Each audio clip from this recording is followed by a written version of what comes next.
Hello guys, welcome back to Quick Guide, and in this video I'm going to talk about how to change currency into your Trust wallet. So without any further ado, let's dive right into this exciting video.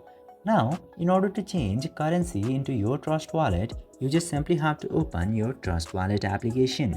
And now, after opening the Trust wallet application, simply unlock it by putting your biometrics or passcode, and it will open this homepage for you.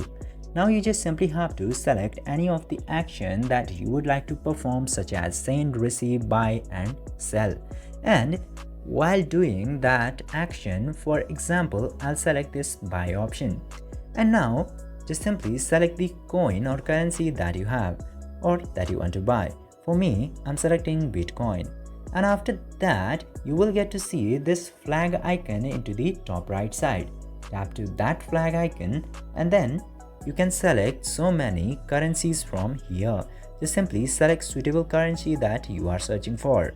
Just simply, in order to select, just simply tap to the flag icon and it will change into your Trust wallet. This way you can very easily change your currency into your Trust wallet. I hope this video was informative for you. If yes, don't forget to like, share and subscribe to the channel to never miss another update. Thank you for watching the video.